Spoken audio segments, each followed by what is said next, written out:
Hello, and welcome to Journeys in Faith here on this Friday evening with my And the other yeah. books, you can find them all, like I said, on this website. Yes, yeah, you're an amazing author with so much to share with others. How many books have you published, and can you just kind of give us like maybe a little short synopsis of those books so people have an idea? Yeah. So I have 6 of them out, 6 novels, and then I also have 2 picture books, and then I'm part of a group of CatholicTeenBooks.com, which we can talk about later. And there's 5 anthologies, short story collections that I've contributed to. But as for the novels, it's funny because somebody once asked me if all my books, why I like to have them and like vacation destinations, which I never really thought of it because the first 2, The Perfect Blind Side and Extreme Blind Side, are set in the Colorado Rockies, but that's where I live. Another one, Where You Lead, set in Washington, D.C., and I also lived there for a while. So I guess some of them are travel destinations, but they're also based on places that I know are dear to my heart, of course. So yeah, there always is some kind of mystery. In The Perfect Blind Side, like I said, is set in Colorado, and it's about an Olympic snowboarder whose fame has gone to his head, and his family moves him to a small mountain town in Colorado. And he, there with the town, Sophie, they together solve a mystery in the abandoned gold mine. And then in the sequel, Extreme Blind Side, they have another mystery that they're solving at an extreme sporting event. So those books have a lot of adventure and action and so forth with the snowboarding and skiing and all the winter sports. So those were always really fun to write. And the chapters go from his perspective to hers, so back and forth. So it works really nicely for all teen readers. And the Finding Faith series, it's all the main character is always a female, but she meets a guy that she likes, and together, like I said, they have some adventures, and there's always a mystery. The latest one in that series is actually set in Minnesota, which is also a place that I lived for a while. And that was fun to revisit my memories of being in Minnesota in the winter, in the cold, cold winter. But she has the main character in that book, Emerson, has a bit of a mystery around herself. And so as the reader's reading the story, and she's in this big lodge that she has some unique rooms and some mystery about just the lodge itself. But as she's unfolding that, the reader realizes she has a mystery of her own, and so that unfolds along the way as well. So the story's just, I don't know, I sometimes just get an idea for a story and I start writing, and it kind of just goes in its own direction. So it's always kind of fun to see where these stories go. I love the creativity, and I can just imagine that when you were writing these books, your children were pretty young, I think, weren't you? Weren't Mhm. they fairly young? So, I Yeah. mean, you were raising kids, and the Lord was just working in you through His Spirit to bring these books to life. And so, I just want to encourage people to go to your website, go to Leslea Wahl, or I say Leslea. Your name is Leslie, but I Yeah. say it the way that I do so that they know to go to that the way that it's spelled, LESLEAWAHL.com. Now we do have to take a very short break. Okay, so we will be back in just a couple minutes. We'll see you real soon.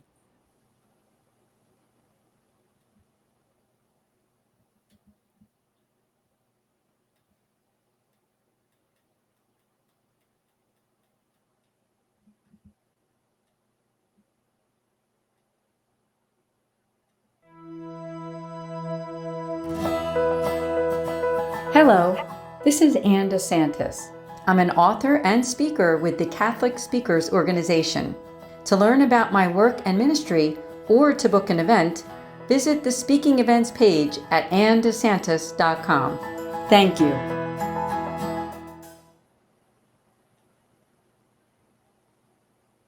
Again, thank you all for joining us on Journeys in Faith on this Friday evening with my friend and Catholic author Leslea Wahl.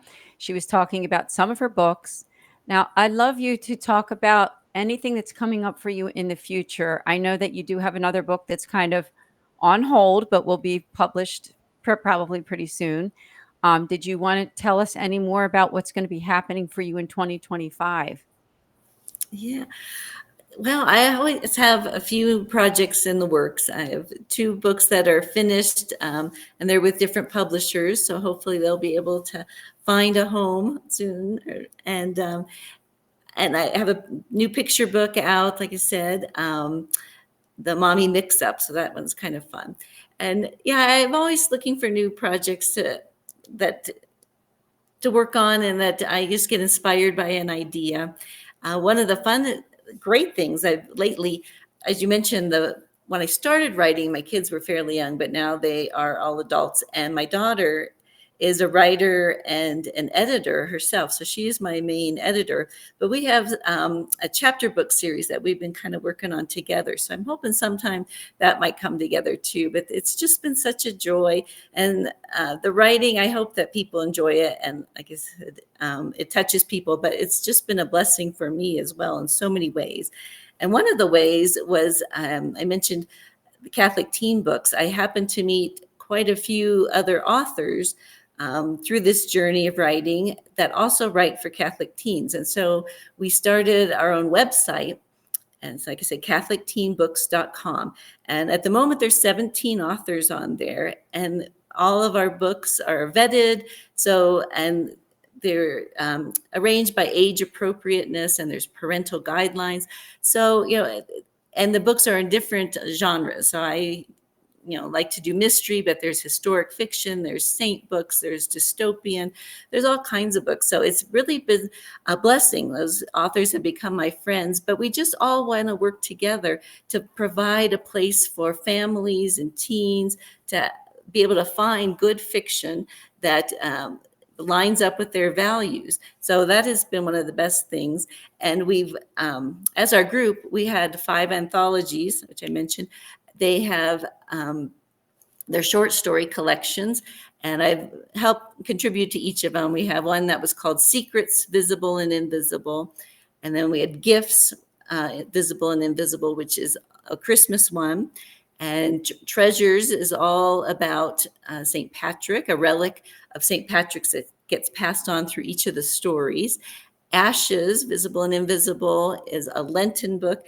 And a few months ago, we had our newest one, Shadows, which was about the Triduum of All Souls Day, All Hallows Eve, and All Saints Day.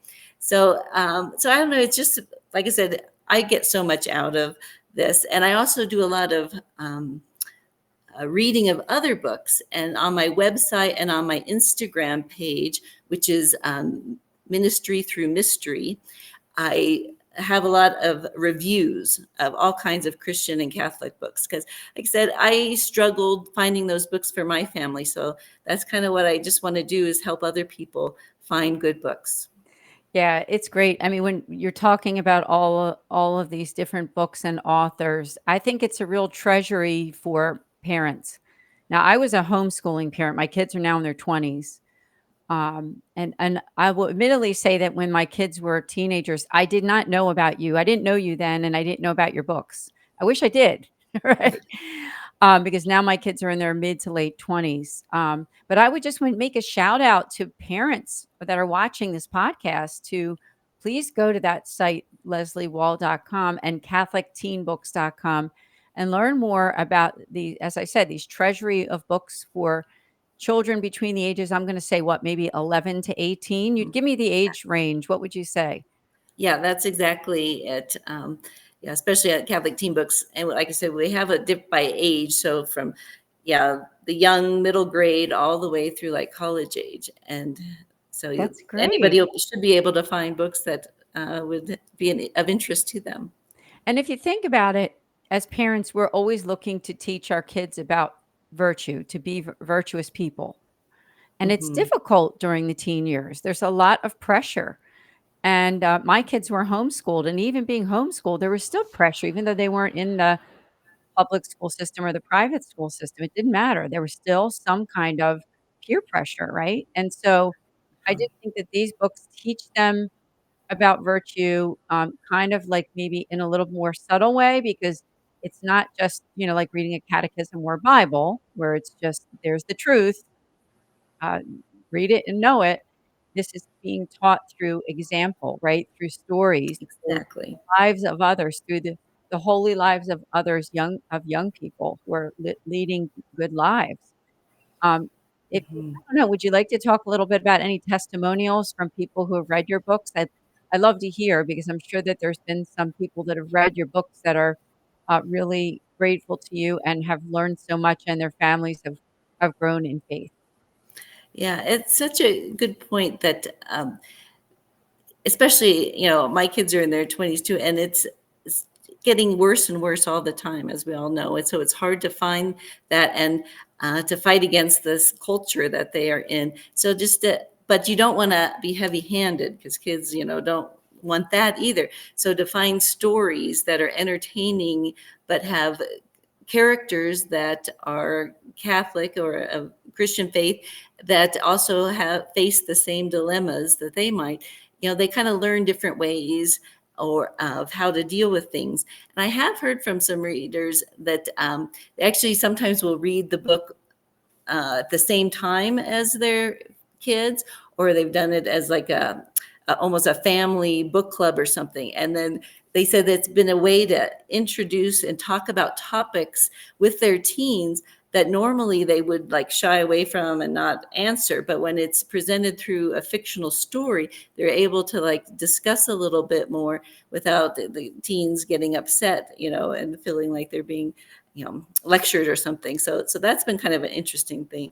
And I like to take all my books and then a lot of the Catholic teen books with me to different events that I do. Every year I go to Wichita for there's a Catholic family event there, and I always been trying to find a few others. But traveling with the books is uh, cumbersome to say the least.